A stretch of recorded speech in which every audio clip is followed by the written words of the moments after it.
The stars above the quiet planet of the Volari people burned softly like white dust scattered across a black ocean, and in those stars they saw both beauty and danger. But for many centuries, they had lived in peace, and they believed that peace would last forever until the day the sun itself began to betray them. It started with storms, strange waves of energy that moved through space and shook their orbiting stations, and then came the fire. Their outer colonies burned under the rage of the unstable sun, and no one understood why the Volari were a gentle race. They had built their cities on floating platforms above oceans and lived under domes of light that moved like slow waves of color. They had no armies, no soldiers. Their greatest pride was art, and the power to grow life in places where even air was rare. So when the first colony fell, they were not ready, and when the second and third followed, they knew they were dying. Slowly the Volari High Council met in the Hall of Silence, a great crystal sphere where the elders spoke through calm and light. The air inside was soft and filled with quiet hums. The chief elder raised his voice and said, "We must call for help. We must reach the stars beyond our range. But who will hear us?" Another elder asked. "Our allies are gone. The nearby systems were lost to storms or silence." There was fear in his eyes, and in that moment they understood that they were alone. Their scientists prepared a beacon, an ancient signal used long ago, to reach other minds across the galaxy. It was known as the Voice of the Stars. The beacon sent one simple call: help in the language of light and sound. It spread like a ripple across the dark. Every corner of the galaxy that could hear it would understand that people were dying and asking to be saved. The Volari waited. They looked to the sky each night and counted the lights they could see. And they hoped that someone would answer. Days turned into weeks. The oceans turned dark with ash. The sky grew pale from dust and no one came. The people began to lose hope, but one morning a new sound reached the Hall of Silence, a voice from the beacon room. The signal reader said someone answered. The words filled the air like a sudden wind. The council rushed to the room, and on the screen appeared a strange pattern of symbols, nothing like theirs. The machine translated slowly. The message was short. "We received your SOS. Stay where you are. Help is coming." The Volari looked at one another. In joy, tears glowed in their eyes.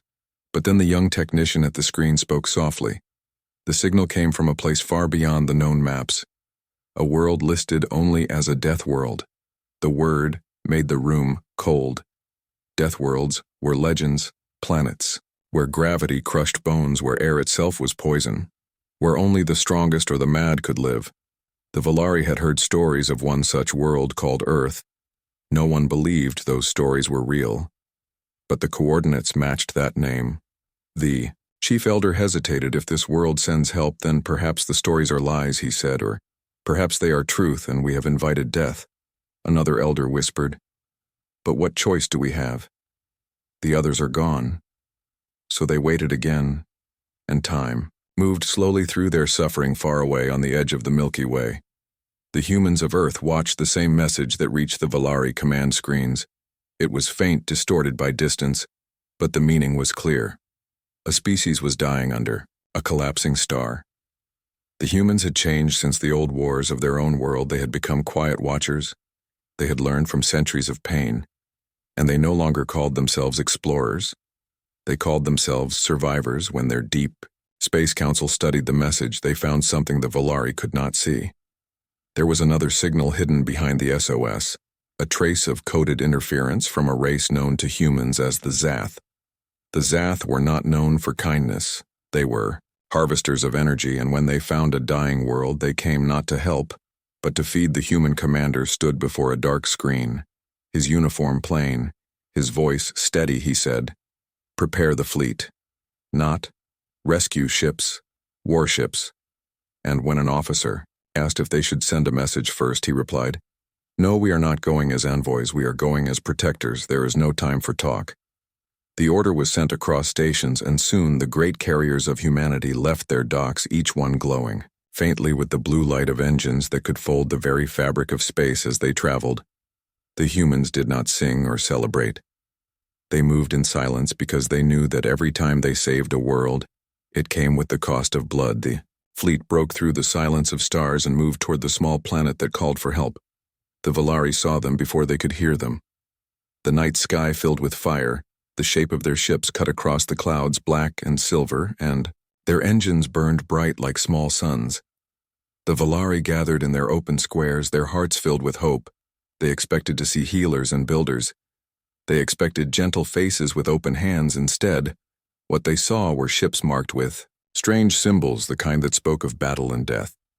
The largest ship descended slowly, and the ground shook as its engines pushed against the wind. The Volari leaders stood waiting near their crystal towers. A beam of light opened below the ship and figures walked out. They wore heavy armor, and their steps made the ground tremble. One of them spoke through a device that made his voice deep and clear. "We are here to contain your problem." "Not to bring greetings?" the translator repeated. The words in the crowd fell silent. The chief elder tried to speak, "Welcome, saviors, we are forever thankful," but the human did not reply. He only looked around, scanning the sky and the land. Then he said, "You are not safe. This storm, you see, is not your son. It is sabotage." The Volari did not understand. They asked who would harm us. The human commander looked to the horizon and said, "Those who sent your star to burn. They are coming now, and we will stop them before they reach you." The words carried no pride, only truth. And then he turned to his soldiers and gave orders. Within moments, the ships above shifted position, forming a ring around the planet. Every few seconds, light flashed across their hulls, and lines of energy ran through the air. The Volari stood in silence, watching as the humans began their work. They saw no smiles, no joy, only duty. The chief elder whispered to himself, "These are not envoys. They are something else, something born from a harder world." And as the sun dimmed, behind thick clouds, the first signs of new ships appeared far beyond the orbit, dark, sharp shapes that carried the mark of the Deathw. The Volari looked at them, and then at the humans who were already moving their ships into formation for battle. And in that moment, the Volari began to feel both fear and safety at once. They had called for help, and help had come. But it came from a place where mercy was a choice, and survival was law. And before the first weapon even fired across the black sky, the Volari finally understood why the galaxy called Earth the Death World. The air above the Volari world was filled with strange light. As the human ships moved into the sky, their silver bodies gliding through clouds like shadows of steel and fire. The people below watched in silence, their eyes wide with both wonder and fear. They had never seen machines so large or alive. Each ship hummed with quiet power, as if it carried storms inside. The sound was deep and heavy. It made the water in the canals shake and the glass towers tremble. The Volari elders stood on a high platform with their hands joined together. They did not know if they had been saved or conquered. The human soldiers did not look at them. They walked through the soft soil with slow, careful steps. Their armor reflected the pale light of the weak sun. The leader among them moved with purpose. His voice calmed through the translator. "The danger is near," he said. "You must remain below the surface." The words were simple, but they carried command. No one argued because his tone left no space for questions. The Volari obeyed and were led into the deep shelters that their ancestors once built long ago for storms. The shelters were filled with glowing stones that gave soft warmth. The people gathered there waiting, listening to the sound of the ships above. The sky outside was changing. Thin waves of energy moved like rivers across the clouds, and every few moments a sound like thunder echoed, though there was no rain. Far beyond the orbit of the planet, the Deathw fleet came from the darkness, their ships black and sharp-shaped like long blades. Their engines burned with red light that looked like blood in space.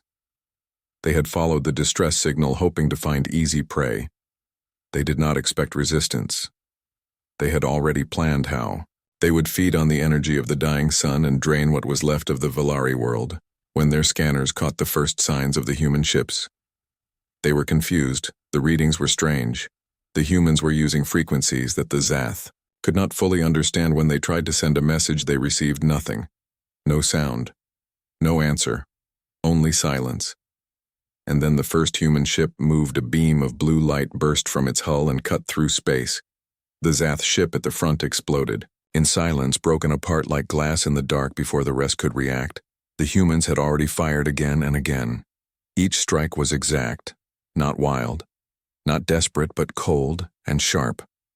The Deathw fleet tried to return fire, but their weapons hit nothing.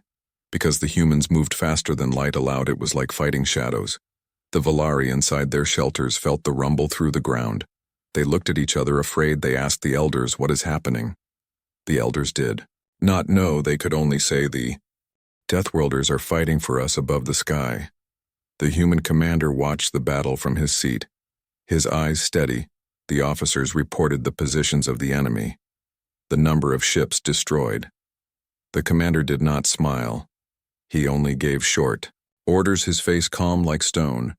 He knew that this was not just a battle, it was a message. The galaxy had forgotten what humans had become, and now it would remember. In less than an hour, the Zath fleet was broken. Their last ships tried to flee, but the humans followed them into the shadow of the dying sun. One by one, the Zath ships vanished, leaving only drifting fragments of metal behind. The Volari sky was filled with light as the final explosion painted it bright white. The sound reached the surface like distant thunder. Then it was gone. Silence returned. The Volari came out of their shelters slowly. They looked up and saw the human ship still above them, unmoving like guardians. The chief elder stepped out and looked at the largest ship. He raised his hand and whispered, "Thank you," though he knew they could not hear him. A voice came through the air. It was deep and carried by the translator. "Remain under cover." The commander said, "Radiation from the battle is spreading. We will clean the orbit first, then your air." The Volari obeyed again because there was something in the human voice that felt like command born from long habit. The humans worked without rest. They sent small drones into the sky to pull debris away from the planet. They used invisible shields to block the radiation. They repaired the orbit stations that had fallen silent long ago. They moved with perfect order, and never once did they ask for praise when the work was done. The human commander stood before his officers and said, "The planet is safe. Prepare to leave." One of the younger soldiers looked confused. He asked, "Sir, should we not speak to them? Should we not explain?" The commander looked at him for a moment and said, "Our purpose is not to be known. We came because they asked for help. We leave because they are safe. That is enough." The soldier nodded, but in his heart he felt something strange. He looked at the planet below and thought of the small faces that watched them with hope and fear. He wanted to tell them that humanity did not forget what pain felt like. That humans came not from pride but from memory of what it meant to be helpless. But he said nothing. The fleet turned slowly and began to rise higher into the dark. The Volari watched the lights fade one by one until the sky was empty again for many hours. The people said nothing. Some cried from relief, others from confusion. They had seen war for the first time, and it was beautiful and terrible at the same time. The chief elder walked among his people. He placed his hand on the broken stones and whispered to himself, "They saved us, but they also showed us what power looks like, and power is never gentle."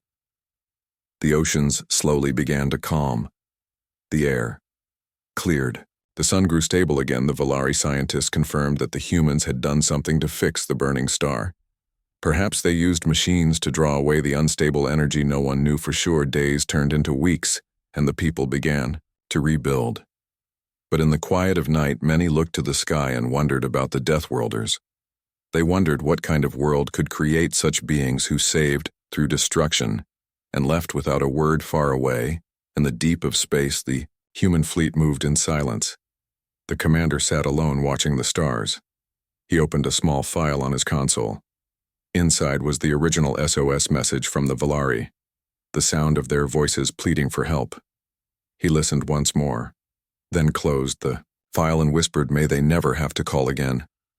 His ship drifted into the black, followed by the others like ghosts, vanishing between stars, leaving behind only silence and the memory of light on a small world that would never forget that. When they called for help, it was not angels who came, it was Deathworlders, and they brought both salvation and fire. The sky of the Volari world was calm again, but the memory of what happened still stayed in every mind. The oceans had begun to shine blue once more, and the winds were soft, but the people could still hear the echo of the battle above their world. They could still see the flashes of light that had burned like suns in the dark. They had seen death and life together. The humans had left many signs of their work. Strange towers made of metal that hummed at night. Small orbs that floated near. The clouds and repaired broken machines, these gifts were silent guardians left behind, to keep the planet safe, and to remind the Volari that they were not alone. Even if the ones who helped them had gone, the Volari tried to live again, they sang their songs and rebuilt their homes. They planted trees where the ground was burned, they worked hard. But in every heart, there was fear that one day the humans might return, not to save, but to destroy. Because the power they had seen was something no peaceful race could ever forget. Sometimes at night when the winds grew cold, some of the young ones asked their elders, "Why did the humans fight for us?" and then leave without a word. And the elders would answer softly, "Because that is their way. They come when the fire is near, and they go before the ashes cool. They are from the death world, and they walk only with storms while the Volari rebuilt far beyond their stars." The Deathw survivors who escaped the first battle gathered in anger. They had lost half their fleet, and their pride burned like acid. They wanted revenge. They studied the human attack and found nothing they could understand. The human weapons had moved faster than their eyes could follow. Their codes could not be broken. Their systems seemed to think before they acted. The Deathw leaders met in a black hall floating in the void. They spoke of fear disguised as hatred. One of them said, "They call themselves Deathworlders. Let us show them what death means." They built new ships larger than before, filled with new weapons made from the wrecks of their fallen fleet. They called their new armada the Red Veil, because wherever it went, no light survived. Soon their ships were ready, and they began their march across the stars, searching for the humans and for the Volari who had called for their help. The humans, however, had not been idle. They had watched from far away. They had listened through hidden satellites that floated like dust in the endless night. They knew the Deathw were moving, and they knew where they would go.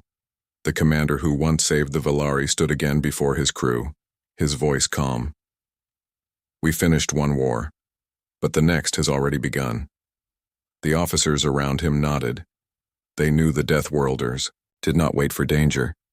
They hunted it before it reached others. When the Deathw entered the edge of the Volari system, the humans were already there, waiting, their ships silent, their weapons dark. The Deathw fleet slowed, unsure. They could not see the enemy, but their sensors screamed danger. The commander gave one order, "Light the sky," and the human fleet came alive. Every ship burned with blue light. Every weapon charged. The stars themselves seemed to fade as space filled with energy beams cut through the void faster than thought. Each human strike was perfect. Each movement planned. The Deathw tried to defend, but the Deathworlders were everywhere. They moved through gravity like water. Their ships turned faster than any machine should. The battle lasted minutes, not hours, and when it ended, the sky above the Volari world glowed red from the reflection of the destroyed fleet. The Volari people ran outside their shelters. They saw fire falling from the heavens like rain, and they knew the humans were fighting again for them. They watched the shapes in the clouds, huge black outlines that moved like beasts of the stars. The thunder rolled across the sky, shaking every building. When it was over, the silence felt heavy. The humans did not celebrate. They did not speak. Their ships floated above the planet, quiet and cold. The commander looked at the readings on his screen. "The Deathw are gone," he said. "No survivors," one of his officers asked. "What now, sir? Do we stay?" The commander shook his head. "No. This world is safe. We move to the next." He turned off the screen and looked out at the dark sea of stars. His face had no joy, only weariness. He had seen too many battles and too many worlds that begged for peace. When the humans left again, the Volari stood under the clear sky and watched their ships fade into the distance. The chief elder looked up and whispered, "We asked for help and they gave it, but the cost is beyond what we can see." Days passed. The Volari began to find strange things in the sky, small pieces of the Deathw ships and human metal that drifted in orbit. Their scientists studied them and learned things they never knew before. They found traces of power that could not be explained, and they began to understand how small they really were in the great ocean of stars. The galaxy, however, was not blind. Other races had seen the light of the battle. They had seen how a Deathworld fleet destroyed an entire armada, and they began to whisper in fear. They said, "The humans have awakened again." They said the Deathworlders bring destruction wherever they go. They said if the Volari had not called them, the stars would still be quiet. The Volari started to receive fewer messages, fewer trade ships, fewer friends. Their name became a shadow in the galaxy. They were now called the world that brought the destroyers. Even though they had never asked for war, they felt guilt that grew heavier each year. The chief elder who had sent the first SOS aged quickly. He would walk each evening to the shore and look at the sky, thinking of the faces of the humans he had never really seen. He wondered if they thought of the Volari as friends or only as another mission completed one night. As he stood by the sea, he saw a strange light. Moving far above the sky, it was not like the human ships, it was smaller, slower. He realized it was one of the human drones still working after all this time. It floated low over the water, scanning the waves, its light blue and soft. He lifted his hand toward it and whispered, "We remember you." The drone paused for a moment as if hearing him, then slowly rose back into the clouds, leaving only the reflection of its glow on the water behind it. He smiled faintly and said, "They came as destroyers, but they saved us. That must mean something." Though many in the galaxy feared the humans, there were also quiet voices that began to admire them.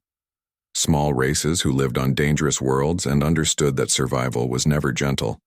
They began to tell stories of the Deathworlders not as monsters, but as guardians who fought so others could live.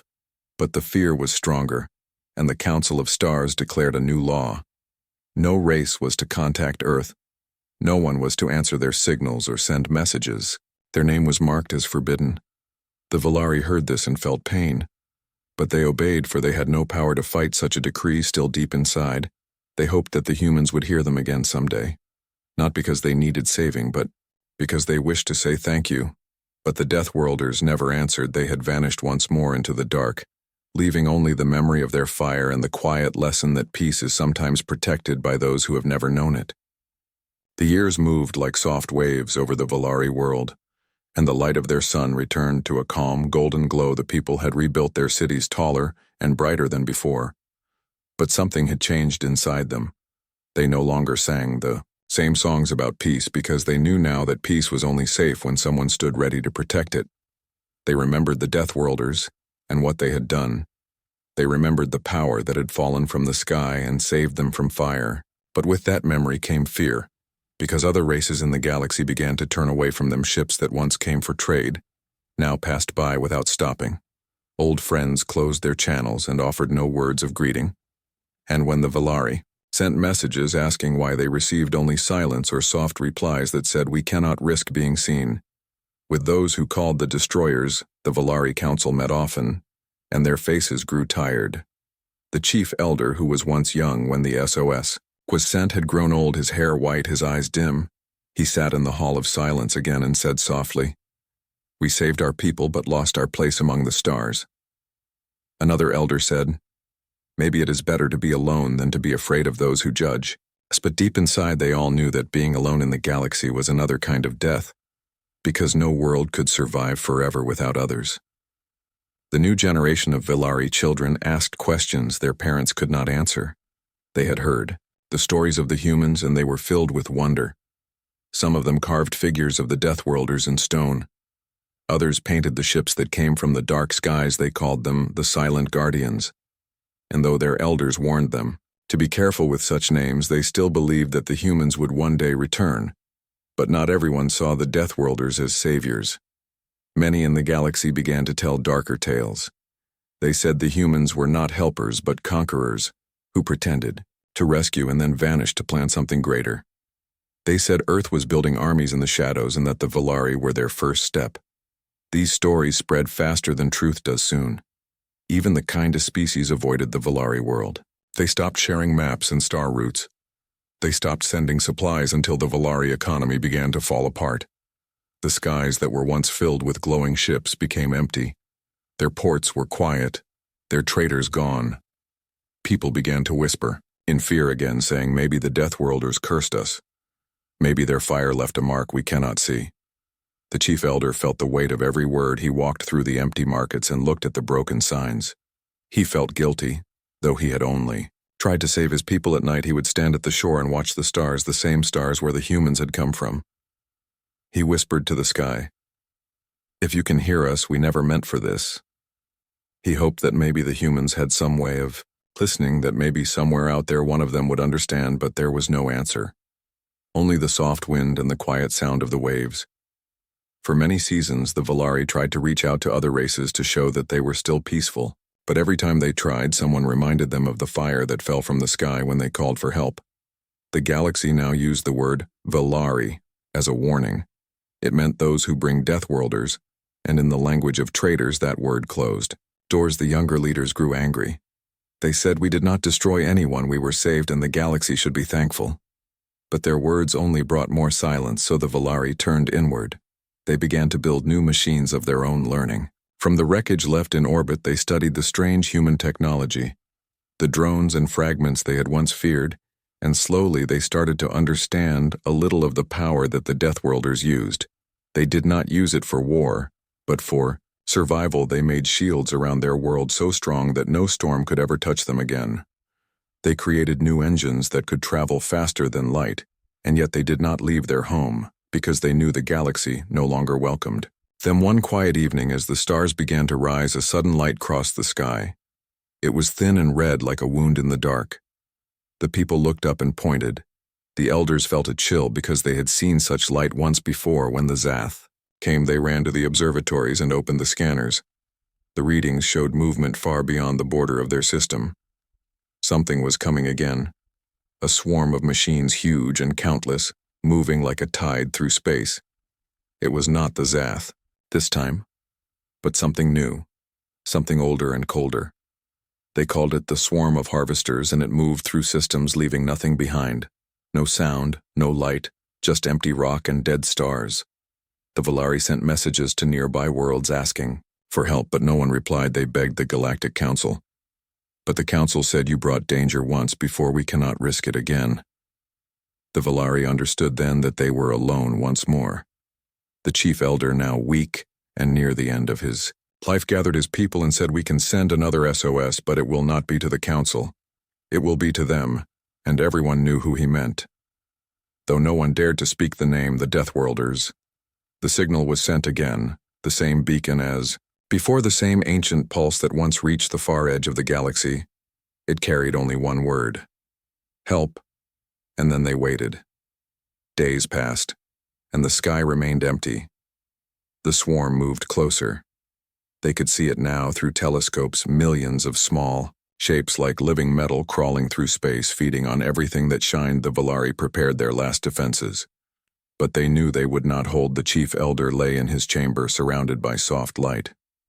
He whispered to the air, "Hope they hear us one last time." Then he closed his eyes and slept as the swarm reached the edge of their system. Every heart on the Volari world was silent. They watched their sky, waiting for any sign, but there was nothing until suddenly, the stars blinked. The night turned white. The sensors screamed readings that no one understood. Then through the blinding light came a familiar shape. A line of ships, black and silver, cutting through the darkness like a blade. The Deathworlders had returned. Their engines roared through the void, and the swarm stopped moving as if it could feel fear. The Volari cried with both joy and terror because they remembered what came with those ships. Fire, thunder, and salvation. At once the first wave of human weapons struck and the swarm broke apart. The sky above the Volari world filled again with light brighter than the sun, and the ground trembled. The Deathworlders did not send messages. They did not ask for thanks. They came like a storm once more, and as the people watched from the shelters, they knew that their second SOS had been heard, and that the ones who the galaxy called destroyers had come again, not to rule, not to talk, but to save them the same way they always did, through fire and silence. The light from the human ships burned across the dark sky of the Volari world, and for a long moment the people thought they were watching the end of everything. But then they saw that the fire was not falling on them. It was falling on the swarm that had come to destroy their system. The Deathworlders had returned, and their weapons shone like the rage of the sun. Each blast tore through the endless line of machines that moved like a tide through space. The swarm had no faces and no fear. It only consumed, but the humans fought it as if they had fought such things many times before. They moved with perfect rhythm, every ship covering another, every attack hitting its mark. The Volari watched from their shelters, unable to speak, their eyes wide with awe and terror. They had seen the Deathworlders once long ago when they were saved from the Deathw. But this was different. This was not a battle. This was a storm of purpose. The sky was alive with light that never rested, it felt like. The humans were not fighting the swarm but erasing it from existence. The chief elder, who was now too weak to stand, was carried to the observation dome. He looked up at the white burning sky and whispered, "They came again, the younger ones around." Him cried they did not know if they should cheer or hide. The ground shook as the orbit burned. The humans had formed a wall between the planet and the swarm kept breaking. Against it wave after wave until there was nothing left but broken pieces drifting like dust. The battle lasted for days. The Volari could see the flashes, even when they closed their eyes, and when it finally ended, the sky went dark again. The stars slowly returned, and for the first time in years there was quiet. The human fleet stayed in orbit unmoving, as if watching to make sure the danger was gone. The Volari sent a message up to them thanking them for saving their world again. But there was no reply. The silence felt heavy. The chief elder said softly, "They never answer because they do not come for thanks, they come because it is what they are far above the planet." The human commander stood on the deck of his ship, his face calm, his eyes tired. One of his officers said, "The swarm is gone, sir. There are no traces left should we make contact with the locals." The commander shook his head. "No, the signal they sent was enough. We know their voices." The officer hesitated, then said, "Why? Do we never talk to them?" The commander looked out at the stars and said, "Because words fade, but actions last longer than sound. When the next storm comes, they will remember that someone came once before." He walked away, leaving the bridge in silence. The Volari below did not know what the humans were thinking. They only saw the dark ships hanging above like silent gods after many hours. One of the smaller ships broke from the formation. It descended slowly through the atmosphere, its engines humming softly. The people ran to the open plains to see it.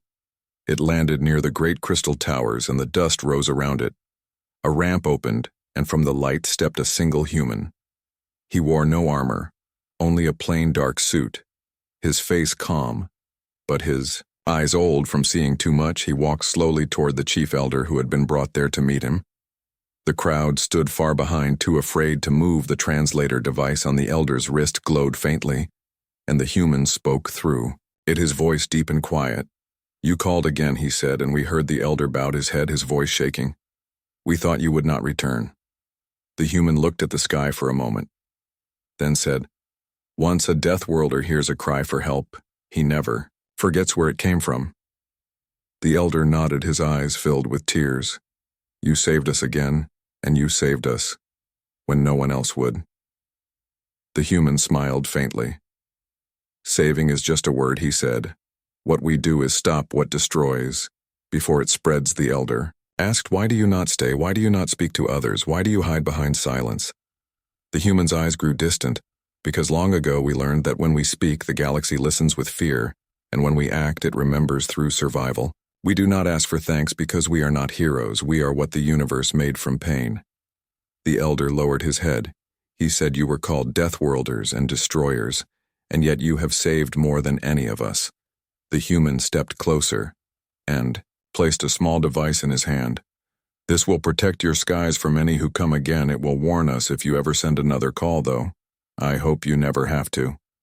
Then he turned to leave. The elder reached out his hand and said, "Will we ever see you again?" The human stopped, and for a moment the wind blew softly between them. Then he said, "If your sky burns again, look toward the blackest part of the stars. That is where we wait." The ramp closed, and the ship lifted into the air, slowly rising higher until it vanished into the bright clouds. The Volari people stood there long after it was gone. Some cried, others smiled. The elder looked at the device in his hand. It was small, round, and warm, with a soft blue light. It pulsed like a heart. He held it to his chest and whispered, "They do not speak much, but their silence is heavier than words." The next day the humans were gone again. Their ships had left the system without a trace. The only thing left behind was peace, and the sound of wind moving through the rebuilt towers. As time passed, the Volari began to tell the story of what had happened. They called it the Second Salvation, and in their schools, they taught their children that somewhere beyond the edge of the galaxy, there lived a people who came when no one else would. The story spread quietly through hidden channels.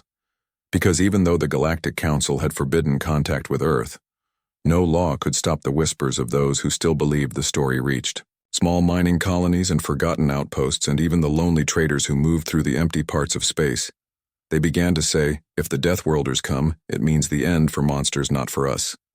And though many still feared the name of humans, there was a change in the way some spoke of them. They were no longer only destroyers, they were something greater, something older, something that carried both death and hope in their shadow. The Volari world flourished again under the calm sky, and every night when the stars came out, the people would look at the blackest part of space and wonder if the Deathworlders were watching, still waiting in silence for the next cry that would break the peace they left behind. Years passed after the humans left, and the Volari world healed slowly. The skies that once burned with fire now glowed with soft blue clouds, and children played in the open fields again. The story of the Deathworlders became a legend told at night. Beside the light towers, some called them guardians, others called them destroyers. But everyone agreed they were real, and that one day they might return again. The chief elder had grown old and weak, but his mind still carried the memory of that meeting.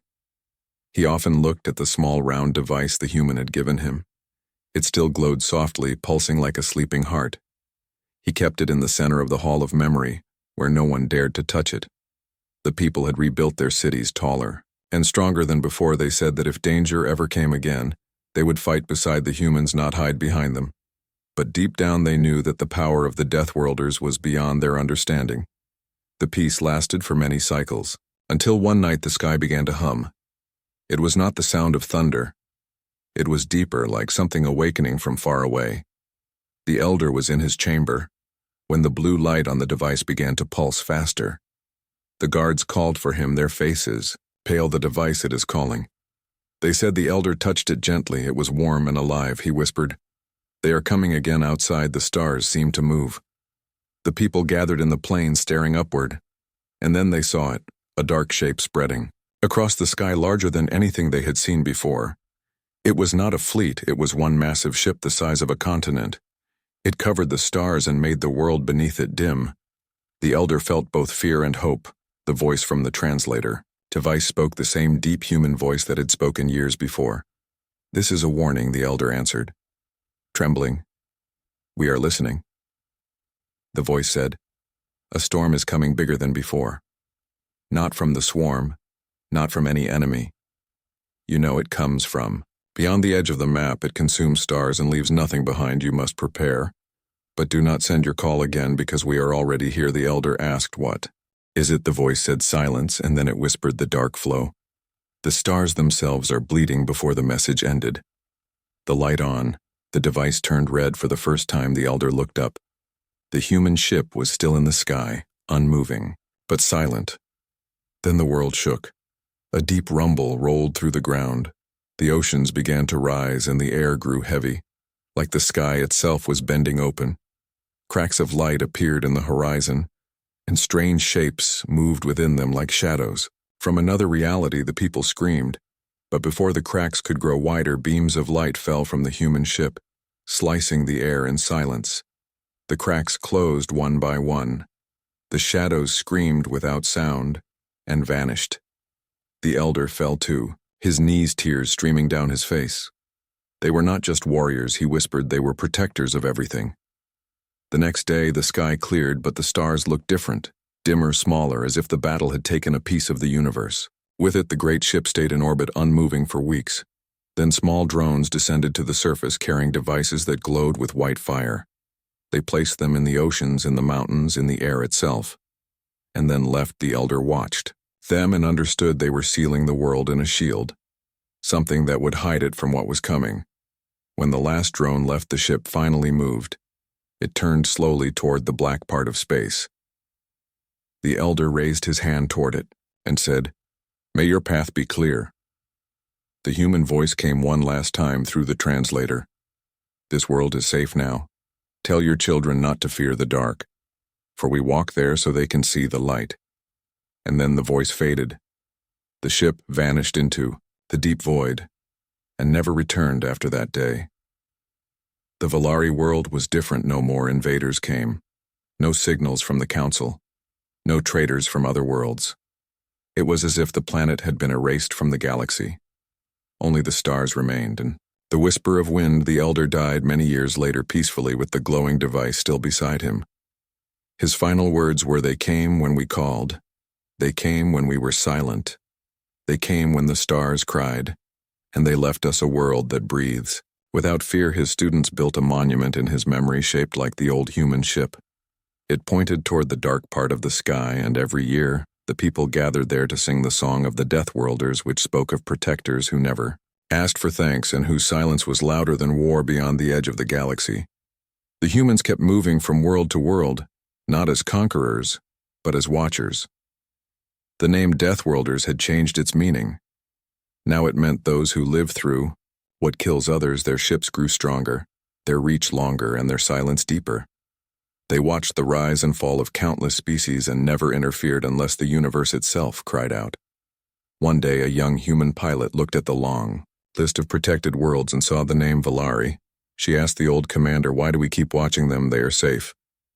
He smiled softly and said, "Because they remembered us not as destroyers, but as those who answered when no one else did." The young pilot looked out into the dark and said, "Do you think they still look for us?" He said, "Maybe, but we do not wait to be found.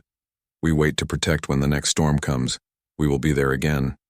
He walked away, and the stars reflected in his eyes. Like memories of forgotten battles across time, the humans kept their watch.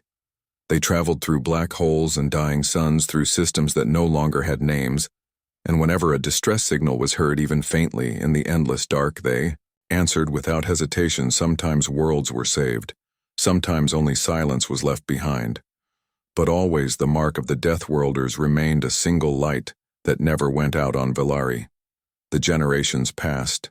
The legend became a prayer. The children would look at the night sky and whisper to the darkest star, "Thank you." The galaxy that once feared the Deathworlders now whispered of them with respect and quiet awe. They were not gods. They were not monsters. They were something in between. Born from the hardest world ever known and tempered by loss until mercy itself became their weapon. And in that vast silence between galaxies where even light feared to go, the Deathworlders waited ready to answer the next call. Not as envoys, not as conquerors, but as the quiet promise that humanity had made long ago to all who lived in fear. You will never face the dark alone.